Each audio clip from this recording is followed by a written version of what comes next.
Assalamualaikum warahmatullahi wabarakatuh. Halo semuanya, jumpa lagi dengan saya Chow Sing Sing, kurator dari podcast Horror Night Story. Halo, apa kabar semuanya? Semoga kalian semua sehat-sehat ya. Dan seperti biasanya pada malam hari ini saya kembali dan akan menghadirkan sebuah kisah mistis untuk kalian semua. Kisah mistis kali ini saya datangkan, maksud saya lanjutkan ya dari kemarin. Yang kemarin itu tentang tinggal di rumah nenek yang ditulis oleh Mas Rojan XRO, yang mana Kevin ini pemeran utama diganggu oleh seorang makhluk, sesosok makhluk ya, yang menempati lantai 2. Oke, daripada kita berlama-lama, mari kita simak ceritanya. Sampai kemudian malam pun tiba. Setelah membawa makanan dan obat, Neida kembali turun ke bawah, meninggalkan Kevin sendiri di kamar tamu di lantai atas. Ingin rasanya untuk meminta neneknya itu tetap menemaninya di atas, tapi Kevin sadar ia bukan anak kecil lagi. Dia seorang mahasiswa sekarang. Kevin beranjak dari tempat tidurnya menuju kamarnya untuk mengganti baju. Sesampainya di kamar, dia buru-buru untuk mengganti bajunya. Masih ada perasaan takut berada di kamar itu. Anehnya, gumpalan rambut yang Kevin temukan semalam tidak ada. Bahkan Kevin mengecek ke kolong tempat tidur pun tidak ada. Kevin heran. Tidak mungkin apa yang dialaminya itu hanyalah mimpi, karena terasa sangat nyata baginya. Berusaha mengacuhkan semuanya, Kevin kembali ke kamar tamu. Dia merasa lebih aman di sana. Sambil makan, ia nonton televisi. Tidak ada yang aneh malam itu rasanya.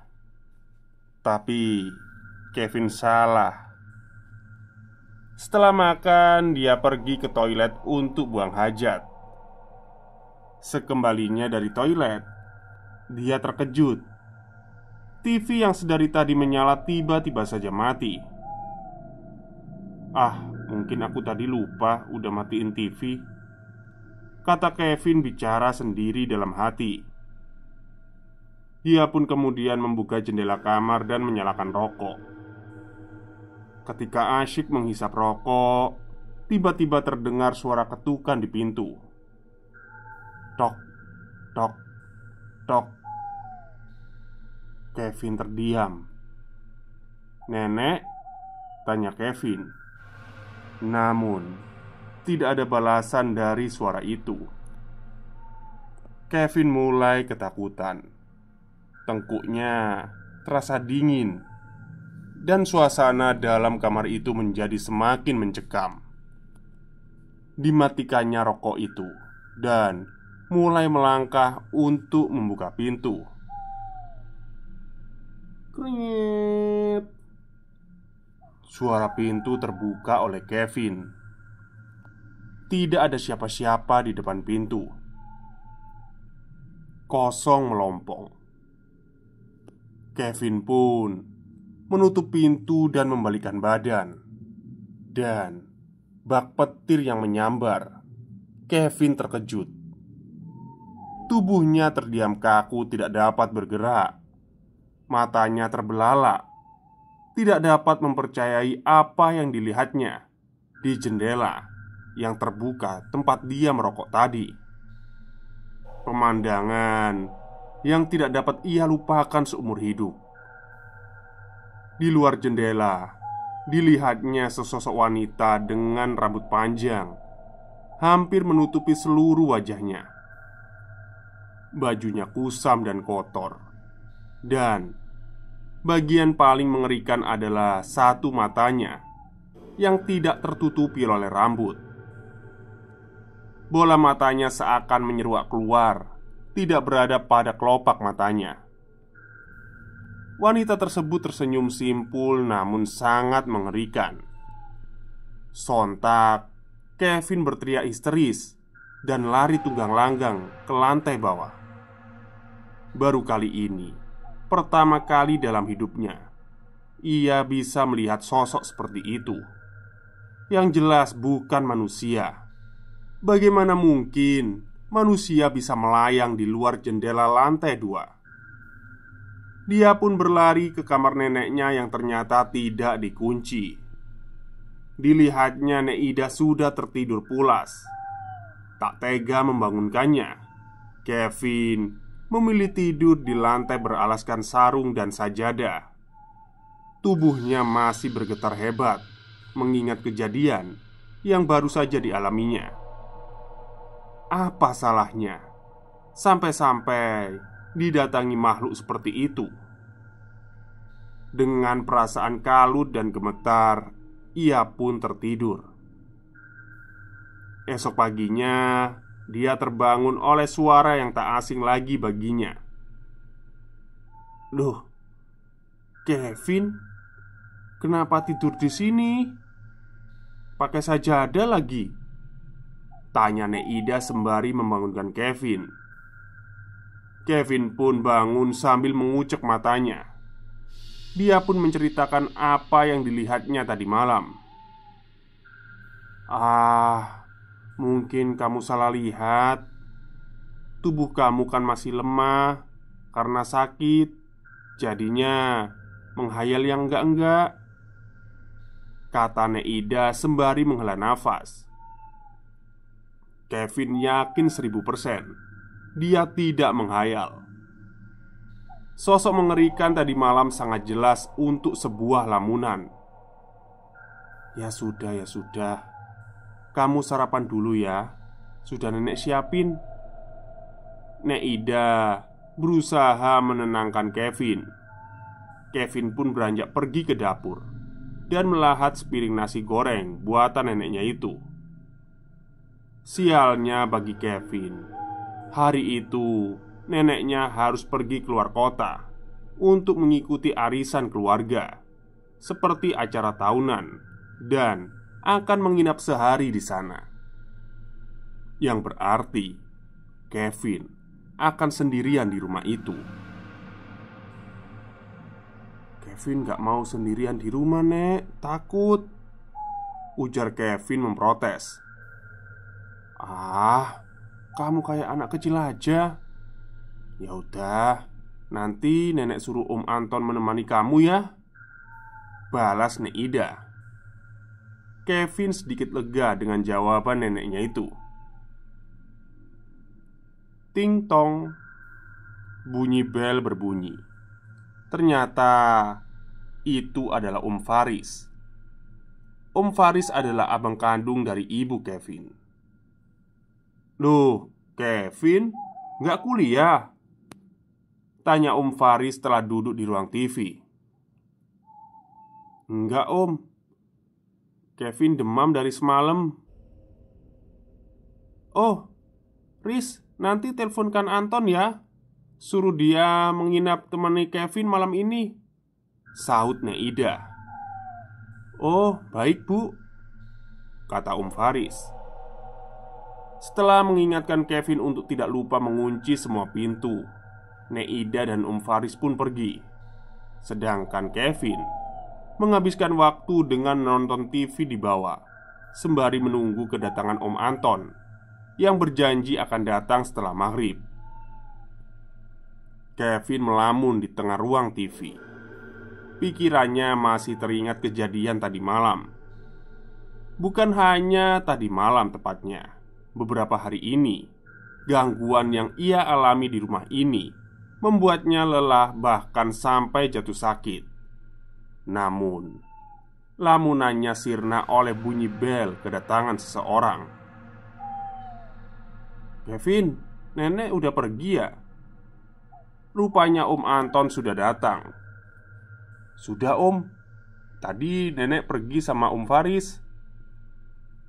"Kok cepet datangnya Om? Katanya habis maghrib," balas Kevin. "Iya, kerjaan Om udah beres. makanya bisa langsung ke sini," ujar Om Anton sambil menuntun Kevin masuk ke dalam. Mereka berdua duduk di ruang TV, saling memandang dan diam. Sampai Om Anton memecah keheningan. "Gimana? Demamnya udah nggak ada?" "Eh, masih ada sih Om, tapi udah lumayan kok," balas Kevin. Raut muka Kevin yang lelah dan kurang tidur membuat Om Anton tahu keponakannya itu sedang tidak baik-baik saja. "Kamu kenapa? Kok sampai nenek minta Om temenin kamu di rumah?" tanya Om Anton penasaran. Kevin terdiam lama. "Mending gak usah dibahas deh Om," jawab Kevin singkat. Seakan mengerti, Om Anton menganggukkan kepalanya. "Kamu digangguin ya di atas, Vin?" Kevin sedikit terkejut. "Hah? Kok Om tahu?" Om Anton menghela nafas dalam-dalam. Yang ia lanjutkan dengan bercerita bahwa ia melihat sosok wanita juga, sama yang dilihat oleh Kevin malam kemarin. "Om lihat waktu pertama kali kamu datang, saat Om naik ke atas nganter koper kamu," timpalnya. "Dia siapa sih Om? Kenapa menampakkan dirinya pada saya?" ketus Kevin yang mulai penasaran. "Om juga nggak tahu. Mungkin penunggu kamar kosong itu." "Ya sudah, selama dia nggak mencelakakan kamu, jangan takutlah. Baik-baik aja, biasa-biasa aja," kata Om Anton mencoba menenangkan Kevin. Waktu menunjukkan pukul 9 malam. Om Anton dan Kevin baru selesai makan dan mereka lanjutkan dengan sholat Isya berjamaah. Setelah selesai, mereka memutuskan naik ke lantai 2 untuk pergi tidur. Tidak ada pilihan bagi mereka, karena di lantai 1 hanya ada 2 kamar.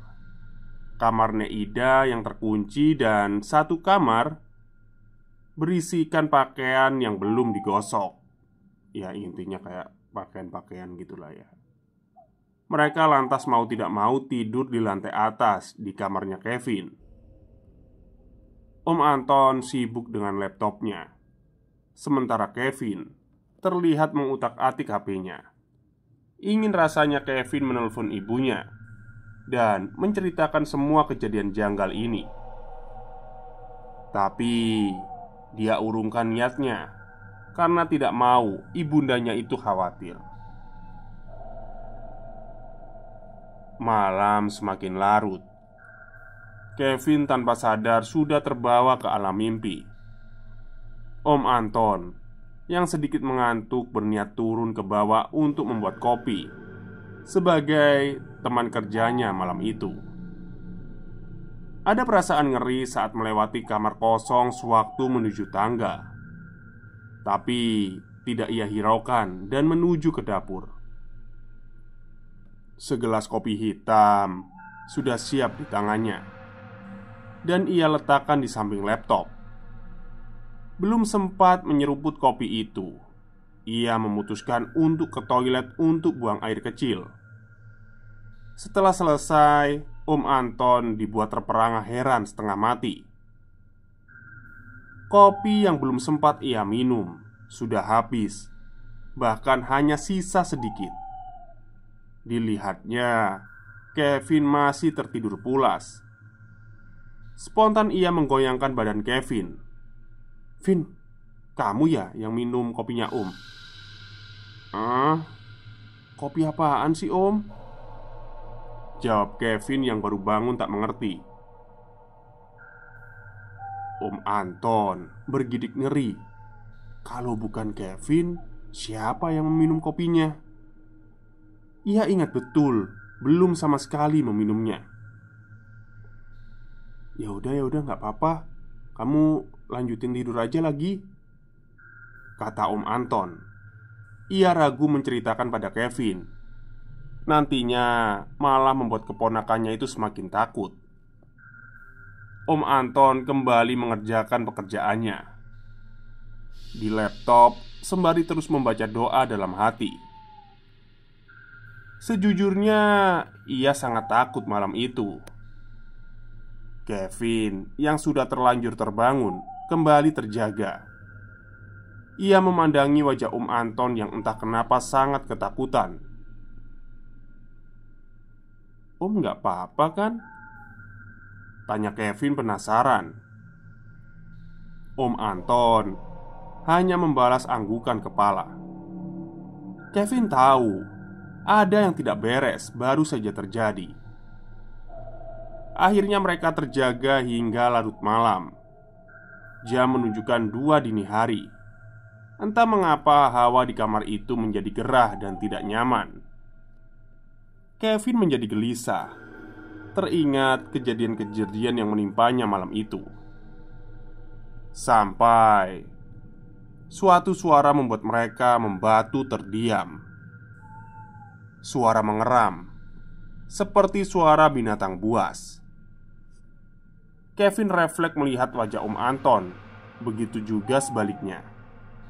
Mereka sama-sama mendengar suara itu. Om denger kan?" tanya Kevin. "Shh, sudah, gak usah dihiraukan. Bukan apa-apa." Om Anton berlagak tenang, padahal lututnya sudah gemetaran dari tadi. Mereka terdiam lama sekali. Tiba-tiba saja terdengar suara benda terjatuh, membuat mereka terperanjat kaget. Suara itu dari dalam toilet. Om Anton yang kaget langsung membuka pintu toilet itu. Ternyata vas bunga kecil di toilet terjatuh dengan sendirinya. Bukan pertanda baik, pikir Om Anton dalam hati. "Apa itu, Om?" tanya Kevin ketakutan. "Ini vas bunganya jatuh," jawab Om Anton sambil memegang pecahan vas keramik itu. Dan apa yang Om Anton saksikan setelahnya membuat benda yang dipegangnya itu terjatuh ke lantai. Dia langsung lemas tak berdaya. Sesuatu di samping Kevin. Tak butuh waktu lama bagi Om Anton menyadari siapa sosok di samping Kevin itu. Rambutnya yang panjang selutut berantakan dan matanya hampir copot, terbelalak mengerikan. Ia duduk persis di samping Kevin. "Vin, ayo turun. Ayo lari yuk," ujar Om Anton terbata. Kevin yang masih belum tahu apa yang terjadi keheranan melihat tingkah omnya itu. Sampai ia faham maksud isyarat mata dari Om Anton, menyuruhnya untuk menengok ke samping belakang kanannya. Dengan jelas Kevin melihat sesosok wanita tersenyum mengerikan. Kevin yang terkejut melihat wanita mengerikan itu sontak beranjak dari tempat tidurnya dan berlari ke arah pintu keluar kamar.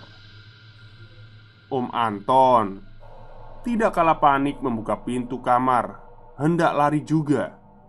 Tapi apa yang mereka temui di depan kamar membuat langkah mereka terhenti. Di depan kamar kosong itu sudah menunggu berdiri satu sosok. Sosok ini tidak asing bagi mereka berdua. Rambut putih disanggul dengan perawakan yang sedikit bungkuk. Itu Nek Ida. "Nenek?" Kevin terperangah. Sosok itu melihat mereka berdua, kemudian tersenyum menyeringai dan berkata, "Mau kemana? Kok belum tidur?" "Astagfirullahaladzim," bentak Om Anton sembari menarik Kevin untuk meninggalkan tempat itu. Dia tahu sosok itu bukanlah ibu mertuanya. Bagaimana mungkin itu Neida? Nenek Kevin sekarang berada di luar kota untuk arisan keluarga. Itulah alasannya menginap di sini semalam ini untuk menemani Kevin. Om Anton yang sadar itu makhluk lain yang menyerupai ibu mertuanya menarik paksa tangan Kevin. "Ayo Vin, pergi." Tapi entah kenapa Kevin malah diam tidak bergerak. Bukannya tidak mau, serasa ada yang menahan pergelangan kakinya dari bawah. Dan seketika dia melihat apa yang membuatnya tak bisa bergerak itu. Bulu kuduknya bergidik hebat. Ingin rasanya ia pingsan. Tepat di bawah Kevin, wanita yang tadi berada di kamarnya tengah memegangi pergelangan kakinya. Badannya setengah merangkak dengan kuku-kuku panjang pada kedua tangannya. Kevin ketakutan, namun tak berdaya. Dia berupaya bergerak, tapi tetap saja hasilnya nihil. Tiba-tiba, sosok jin yang menyerupai Neida tertawa cekikikan. Begitu kerasnya. Om Anton dan Kevin menyaksikan semuanya, merinding setengah mati. Kevin mulai menangis. Dia tidak tahu harus berbuat apa. Om Anton yang tidak tahan lagi memaksa menarik Kevin dengan satu hentakan kencang sambil berteriak, "Allahu Akbar!" Kevin pun memaksa kakinya lepas dari cengkeraman si wanita buruk rupa itu. Setengah menendang, akhirnya Kevin berhasil lepas. Mereka berdua berlari menuruni tangga. Sampai akhirnya mereka berhasil turun ke bawah. Keringat mengucur deras dari wajah keduanya. Mereka masih tidak percaya dengan apa yang baru saja mereka lihat. Bak adegan di film horor, kejadian barusan seperti mimpi saja rasanya. Tapi mereka tahu itu bukan mimpi. Suara cekikikan dari sosok yang menyerupai Neida masih menggelegar seantero rumah. Seakan sengaja memastikan mereka berdua tidak berkhayal. Kevin menangis. Dia sangat ketakutan. Om Anton memeluknya berusaha untuk menenangkan. "Istighfar Vin, istighfar. Baca doa banyak-banyak," seru Om Anton. Om Anton kemudian menyalakan semua lampu yang ada di lantai bawah, berharap hal itu dapat meredakan suasana. Dan benar saja, suara itu menghilang dan tak lagi terdengar. Dituntunnya Kevin rebahan di sofa ruang TV. Keponakannya itu masih gemetar, begitu hebatnya. Setelah minum beberapa gelas air, akhirnya Kevin bisa tenang. Kemudian ia tertidur pulas. Om Anton berjaga di sampingnya, memastikan makhluk-makhluk tadi tidak lagi mengganggu mereka. Tanpa sengaja, Om Anton juga ikut tertidur. Teror luar biasa malam itu menguras habis tenaga mereka. Sudah siang. Keesokan harinya Om Anton terbangun. Ibu mertuanya sudah kembali dari luar kota bersama abang iparnya, Faris. Dibukakannya pintu untuk mereka, kemudian mengajaknya masuk. Neida terkejut melihat Kevin tertidur di sofa ruang TV. "Loh, Kevin kenapa tidur di situ, Ton?" "Anu bu, ceritanya panjang," jawab Om Anton lemas. "Kamu nggak apa-apa, Ton? Kok kayaknya lemes banget gitu?" tanya Om Faris ketika melihat wajah lesu lunglai Om Anton. "Ah, saya nggak apa-apa mas. Tapi Kevin kayaknya shock banget," timpal Om Anton. "Kamu ngomong apa sih, Ton?" Terus kenapa Kevin bisa tidur di sofa gitu? Tanya Neida lagi. Om Anton diam sejenak. Setelah menegak air segelas, kemudian ia menceritakan semuanya. Betapa teror tadi malam sangat mengerikan. Begitu jelas dan begitu nyata dirasakan. Setelah mendengar ceritanya itu, Neida tercekat. Didekatinya Kevin yang masih tergeletak di sofa. Dia duduk bersimpu di sampingnya dan membelai rambut Kevin. Dan kemudian Neida terkejut melihat kaki Kevin. Kaki yang menjadi saksi bisu dari makhluk-makhluk jahanam di lantai 2 kamarnya itu. Di kaki Kevin, dari mulai mata kaki hingga betisnya terdapat 3 bekas guratan panjang dengan darah mengering di bekasnya. Persis seperti cakaran binatang berkuku panjang. Kurang ajar, beraninya mereka mengganggu cucuku seperti ini, geram Neida sambil mengepalkan tangannya. Neida berjalan ke arah telepon rumah. Ditekannya beberapa angka dan sekejap ia terlihat percakapan serius dengan seseorang di balik telepon itu. Om Anton dan Om Faris hanya diam sembari menunggu Neida selesai menelpon. "Kamu mandi dulu lah, Ton. Sebentar lagi Pak Said datang.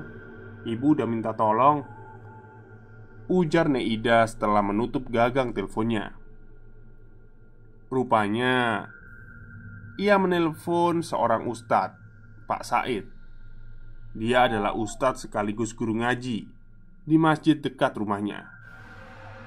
"Baik, Bu," jawab Om Anton singkat. Seketika Om Anton bergegas mandi. Kevin terbangun. Ia menangis melihat neneknya sudah pulang. Lantas Kevin segera memeluk erat neneknya itu. Ia pun menceritakan apa yang dialaminya tadi malam sambil menangis terseduh-seduh. Neida yang iba membelai rambut cucunya itu. Sudah, nenek sudah tahu ceritanya. Sekarang kamu mandi dulu ya. Nenek udah minta tolong Ustadz Said untuk datang," kata Neida sembari terus memeluk Kevin. Kevin mengangguk pelan sambil menyeka air matanya yang sudah banjir. Ia pun perlahan beranjak mandi. Selang sejam, mereka semua sudah duduk di ruang TV menunggu Pak Said yang tak kunjung datang. "Assalamualaikum." Tiba-tiba penantian mereka berakhir. Pak Said datang dengan 2 anak remaja masjid asuhannya. "Waalaikumsalam." Om Faris menjawab sembari melangkah kaki untuk membuka pintu. Mereka pun masuk dan menuju ruang TV di mana Neida dan yang lain berada. Setelah saling membalas salam, Pak Said duduk di antara mereka. "Terima kasih ya Pak, udah datang. Gini, cucu saya mengalami kejadian yang tidak mengenakan tadi malam," kata Neida. Setelah itu, Neida dan Om Anton menjelaskan secara rinci kejadiannya. Kevin juga menambahi cerita versinya. Pak Said manggut-manggut seakan sudah tahu titik permasalahannya di mana. Lantas, ia mengajukan satu pertanyaan pada Kevin. "Kamu pernah masuk ke kamar kosong itu, Vin?" tanya Pak Said serius. "Pernah, Ustadz." Kevin menjelaskan bahwa ia pernah masuk untuk membersihkan kamar itu. Bahkan, ia merapikan dan menaruh wewangian untuk menutupi bau apek yang memenuhi kamar itu. Setelah diam beberapa saat, ustadz itu berkata pada Neida, "Boleh saya lihat kamarnya di atas, Bu?" "Oh, silakan Pak," jawab Neida cepat. "Saya aja yang naik. Yang lain silakan tunggu di sini aja," kata Pak Said. Ia pun naik sendirian ke lantai 2. Tak kurang dari 10 menit Pak Said berada di lantai atas. Ia pun turun kembali dan duduk di depan kita. "Sepertinya saya sudah mengerti kenapa Kevin diganggu seperti ini," ujarnya tanpa basa-basi.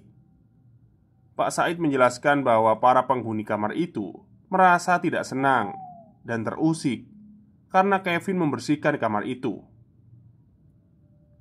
"Jumlahnya banyak, Bu.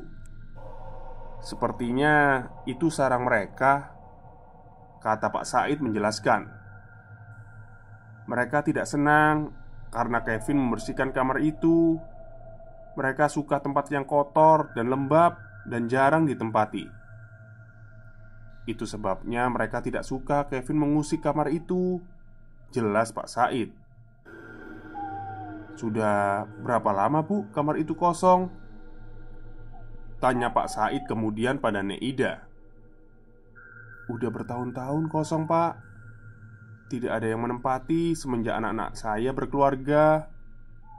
Itu sudah jadi gudang," Neida menjelaskan. Pak Said memegang jenggotnya sembari menjelaskan, "Wajar kalau jadi ramai begitu, Bu," kata Pak Said. "Jadi saya harus gimana, Pak? Apa minta maaf sama mereka?" Tiba-tiba Kevin memotong pembicaraan. "Enggak lah, tindakan kamu itu udah benar, Vin. Enggak perlu minta maaf sama makhluk jahat seperti mereka. Mereka biar saya yang tangani," kata Pak Said sembari bangkit dari duduknya. Pak Said kemudian meminta disediakan sebuah baskom berisi air dan garam sepiring penuh. Tanpa bertanya, Anton segera mengambil apa yang diminta oleh Pak Said. Setelah mendapat apa yang diperlukan, Pak Said naik ditemani 2 santrinya. "Jangan ada yang naik ya, di sini aja bantu dengan doa." Lama sekali Pak Said dan santrinya berada di kamar kosong itu. Hampir 2 jam lamanya. Neida dan yang lain menunggu di bawah. Kevin semakin cemas. Dia menjadi gelisah bila mengingat rentetan kejadian ganjil yang dialaminya belakangan ini. Betapa gilanya dia. Semuanya berpikir dia mungkin bohong, tapi ternyata benar. Setelah menunggu lama, akhirnya Pak Said dan santrinya kembali turun. Terlihat wajah capek bersimpu peluh. Keringat ada di wajah mereka bertiga. Neida yang cemas langsung bertanya, "Gimana, Pak?" Pak Said tersenyum sembari duduk di samping Kevin. "Alhamdulillah, atas izin Allah sudah saya usir semuanya," jelas Pak Said. "Rumah ini juga sudah saya pagari. Mulai sekarang semuanya baik-baik saja kok, insya Allah," kata Pak Said menambahkan. Alhamdulillah. Semua orang di ruangan bersyukur. Tak terasa sudah waktunya ba'da asyar. Mereka semua pun sholat berjamaah. Sebelum berpamitan pulang, Pak Said berpesan pada semuanya. Pesan yang akan diingat terus oleh Neida beserta anak cucunya itu. Pesan yang secara langsung mengingatkan bahwa setiap rumah pasti ada makhluk-makhluk lain yang menunggui. Karena kita memang hidup berdampingan dengan mereka. Tergantung bagaimana kita bersikap dan menjaga rumah kita sendiri. Hendaknya rumah kita senantiasa diiringi lantunan ayat suci dan ibadah sholat yang menjadi tiang agama. Jangan biarkan rumah kita gelap dan kosong, karena makhluk sejenis jin dan kawanannya senang sekali dengan tempat yang gelap, kotor, dan sepi. Jikalau kosong pun, hendaknya ruangan itu dibersihkan dan diberi penerangan yang cukup. Sebagaimana orang yang beriman, kita harus percaya bahwa mereka ada di sekeliling kita. Akhir cerita, rumah tersebut sudah kembali normal dan nyaman. Kevin sekarang sudah lulus kuliah dan bekerja di salah satu bank swasta di ibu kota. Sedangkan rumah Neida, bukan Kevin lagi yang menempati. Sekarang giliran adik sepupunya yang tinggal di sana untuk merantau kuliah. Betapa beruntungnya adik sepupunya itu tidak harus mengalami kejadian mengerikan seperti yang Kevin alami. Tapi itulah hidup. Ada pelajaran yang bisa diambil dari semua itu. Akhir kata saya undur diri, sampai jumpa di treat selanjutnya. Oke, itulah akhir cerita dari treatnya Mas Rojan XRO ya. Mungkin banyak terbatanya ya saya tadi ya waktu membacakan karena memang ini habis begadang itu sama teman-teman lihat mercon tahun baru itu. Oke, selamat tahun baru ya bagi yang ini. Ya kita semua merayakan ya. Semoga apa yang kalian targetkan atau cita-citakan di tahun 2023 ini semuanya terkabul. Amin. Oke, mungkin itu saja cerita untuk malam hari ini. Kurang lebihnya saya mohon maaf. Wassalamualaikum warahmatullahi wabarakatuh.